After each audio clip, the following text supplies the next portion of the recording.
Derrière les murs du château de Damary-lès-Lys, ils sont loin d'imaginer l'engouement qu'ils provoquent. Enfermés depuis le début de la saison de la Star Academy, les élèves sont pourtant déjà devenus des stars. Les 9 chanteurs en herbe qui auront la chance de participer à la tournée auront l'occasion de le découvrir prochainement sur scène. Et d'ailleurs, ils ont déjà eu un avant-goût de ce qui les attend lors du prime diffusé sur TF1 ce vendredi 13 décembre. Car en tout début d'émission, Nikos Aliagas a fait une grande annonce. Alors que la saison bat toujours son plein, la tournée de la Star Academy est déjà victime de son succès. Submergée par la demande, puisque plus de 150 000 billets ont été vendus, TF1 et les producteurs ont donc décidé d'ajouter de nouvelles dates. Les élèves sont très attendus pour cette tournée. Pour preuve, certains concerts sont déjà complets. Donc face à la demande, on a dû ouvrir des deuxièmes dates sur certaines villes, a révélé Nikos Aliagas en direct aux 10 élèves qui étaient encore en lice. À Caen par exemple, le 7 mars, à Nantes le 5 avril, à Bruxelles le 18 avril. Le public est très impatient de voir la promo 2025 sur scène, s'est réjoui l'animateur de la Star Academy. Lors de cette tournée, les fans de l'émission de TF1 auront l'occasion de retrouver les 9 élèves encore en course pour succéder à Anisha, Pierre Garnier et Marine.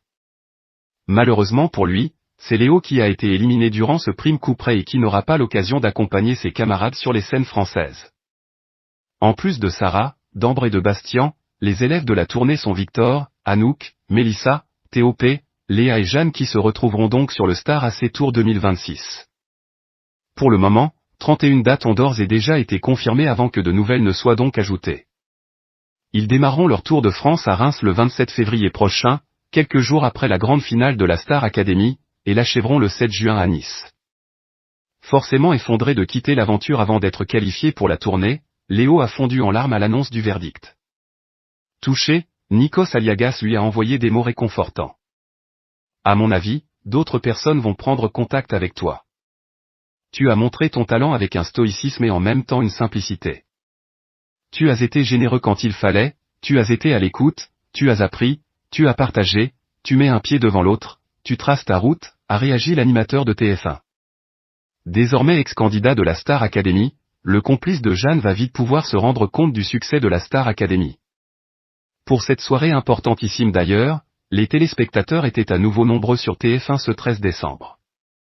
Même si l'émission a été battue par les primes de France 3 et de France 2, elle a fédéré 2,85 millions de téléspectateurs, soit 16,2% de PDA sur l'ensemble du public de 21h11 à 22h21, puis 2,57 millions de téléspectateurs, soit 21,6% de PDA sur l'ensemble du public de 22h28 à 23h58.